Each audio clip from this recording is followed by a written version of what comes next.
Greetings everyone, Studio here.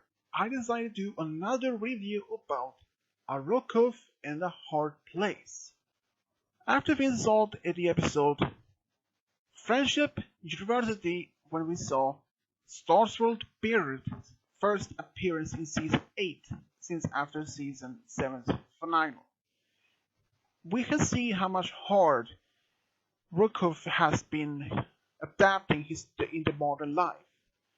After being away for 1,000 years in a limbo, we can understand how much difficulty he has to at least continue life in this modern age. We can see the first when the episode begins in his home village when he try to help to recover some artifacts from his time. But even he doesn't even consider to be working well there. And even from that, we can't even understand how much from it. At least that Twilight is thrilled to have one of the pillars as a staff at the school, and Rockhoof believes that he has found a place in the modern age where he can fit in as a teacher.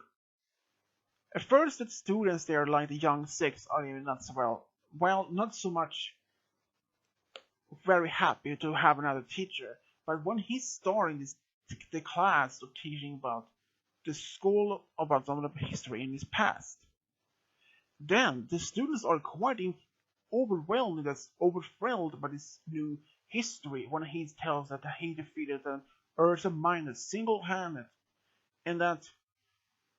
But over this, it didn't seem to work as well as a teacher at the school, so he decided to look for some other type of work. And that most of that can see that, well, even he tries to fit in there. Even then, the Twilight and her friends are discussing about how could they help Rockhoof to settle down in the modern age. They had tried various types of work, like a mail carrier, a spa masseur, assistant for Sakura, but all end up in failures. And they have run out of ideas how to help, at least, to help Rockhoof to find a place in the modern world to settle down. He didn't feel that he doesn't belong in the modern age, which I can understand if you have been away for 1,000 years or more, and then suddenly brings back into the modern age. How would you feel if you were frozen for, let's say, 1,000 or 10,000 years, and you suddenly brings back to life, and that everything you have known has been gone for thousands of years, and that all this modern world has appeared with skyscrapers, cars, planes, and you don't even feel that you belong in that particular world.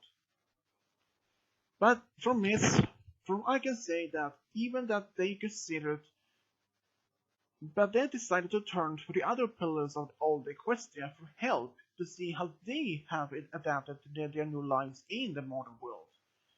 First, Applejack with Twilight did travel to Canterlot to see Flash Magnus, and even that to see Rockhoof is seeing how much Canterlot has changed over the past 1,000 years, and that to see that Flash is actually has been very much adapting well to his new life as a canoe captain and a drill sergeant for Celestia's Royal Guards, and that Miss Main is very, very much adapting in her life in Crystal Empire, as to be the royal landscape artist for Cadence and Shining Armor.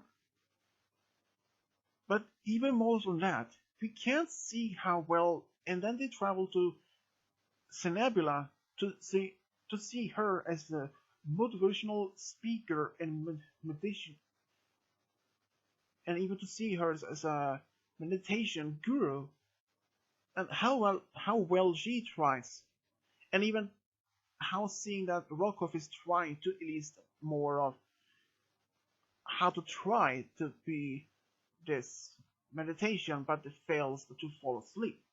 Then it's decided to visit Mage Meadowbrook, who's who went back home to Hayseed Swamp, where she is that when she selling potions and and even runs his home as an health clinic and even expanded it with help of her descendant Cattail. And even then we found out what happened to Stygian after he came back to this old world, to this modern world, that he has then written a book about a best-selling novelist. And see has we can see how deep down Rockhoof is feeling since all his friends have been adjusted to living the modern day quest. He feels so miserable, out of place than ever. And most of it is that he can't even understand he if he will ever try to fit in.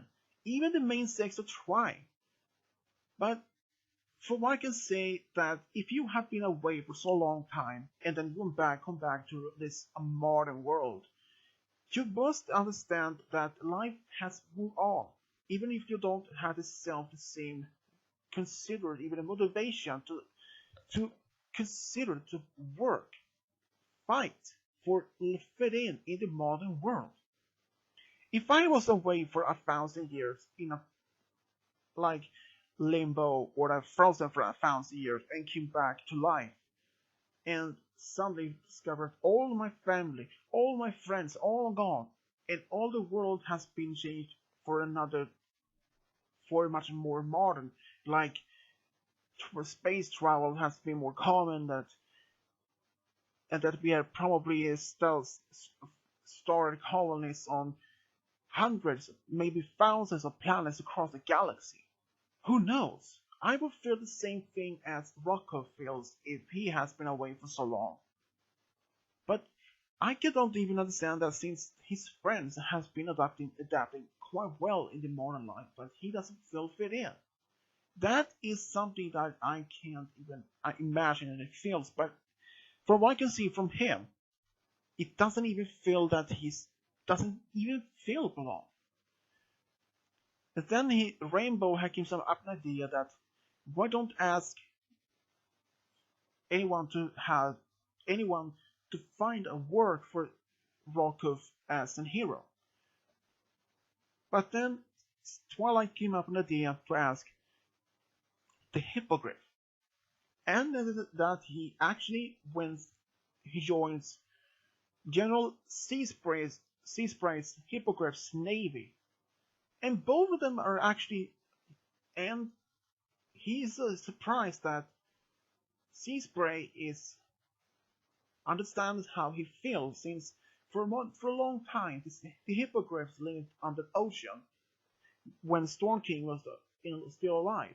But since after that he was gone, defeated, and that they have came back to adapting to land life customs again, and that he tries to at least help the sea ponies and the hippogriffs on their ship.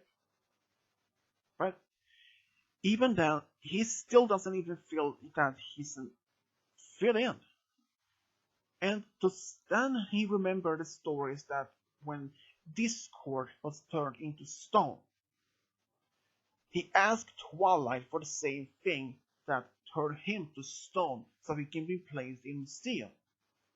I was like, why? Why would they put him the same spell as Discord? And even here it seemed that all the students were quite shocked seeing that from Spike telling that Rockhoof wanted to be turned into stone, and that, but even then, all we can see, all what has changed. Jonah, the yak, she managed to convince Rockhoof to decide to finish the story what she was telling in the class, and Jonah revealed the entire class, the entire school wants to hear it. So he decided to finish it. And he doesn't even feel connected anymore in this modern world before. he always wanted something that he liked to do, telling stories of all times. But he doesn't, at the time, he didn't feel that he doesn't even fit in to tell stories. No one want to hear old stories from the old past. But Twilight said that you can inspire other future generations about his story since he is a living record. Then she appoints Rockhoof as Equestria's official keeper of tales as a living record of this history. That he, with his stories, that he can teach and inspire future generations of for that. And that's what I say is the one thing that he is actually good at. To tell you telling stories of the ancient past to future generations to inspire them how to keep their stories on for living for the next future generations, which is actually not a bad idea for Twilight to do. And how much more can we say about that Rockhoof felt like an outcast? All his friends has very much adapted quite well in this modern age. I was even considering myself, I was questioning, what about the old heroes? We have seen Star's World has been adapting in quite well. It has traveling around to study about more of friendship. But then what about the other remains, the other pillars? What happened to them? But we have now seen that all of them are actually quite adapting quite well in the new modern world. But Rocco felt like an outcast, that he doesn't feel any more connected anywhere in an Equestrian's modern time than in the old times.